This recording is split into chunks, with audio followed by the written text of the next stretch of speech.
Татарстанда быйыл урман янгыннары теркәлмәгән, әмма 4 класслы янгын куркынычы саклана. Шуңа бәйле 10 августтан урманнарда 21 көнгә махсус режим игълан ителде. Янгыннарны булдырмас өчен чикләүләр дә кертелде.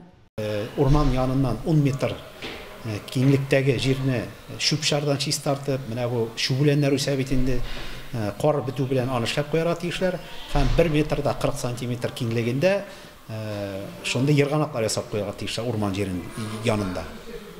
Әгәр дә менә эшләмәгән очракта без аларны менә штрафлай итәргә мөмкинлек бар. Әгәр дә ул җирдән яңадан янгын чыгып урманга да керә икән инде, анда инде алар уже уголовный кодекс нигезендә уголовный җавапка тартылырга мөмкиннәр. Урманнарда ушак ягу, тәмәке тарту, төпчек, шырпы ташлау рөхсәт ителмәй. Двигателнең ягулык системасы төзек булмаган машиналар куллану, кырган үләнне яндыруда тыела. Кагыйдәләрне бозган, урманга зыян салган өчен штрафлар да бар. Физлицаларга 5000-нән 20000 сумга кадәр пока артылды.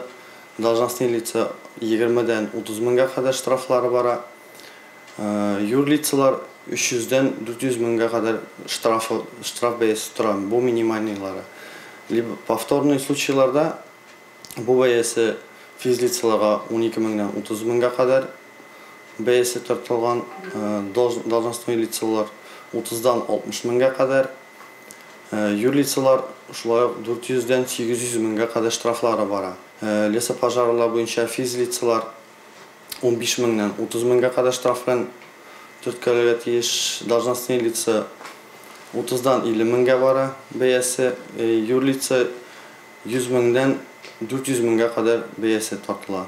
Махсус режим вакытында штраф күләме арта. Махсус режим чорында гражданнарга 40 000-нән 50 000 сумга кадәр штраф салынырга мөмкин. Вазифадагы затлар җаваплылыкка тартылганда 60 000-нән 90 000 сумга кадәр штраф түли. Юридик затларга штраф күләме 600 000 сумнан башлап 1 миллион сумга кадәр тәшкил итә.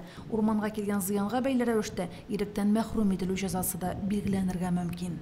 Урман янгыннарын сүндерү авыр. Янгын нәтиҗәсендә экосистема бозыла һәм нәтиҗәдә кешеләр дә зыян күрә. Төтеннең дә сәламәтлек өчен зыяны зур. Шул ук вакытта янгыннарның төп сәбәпчесе дә кеше.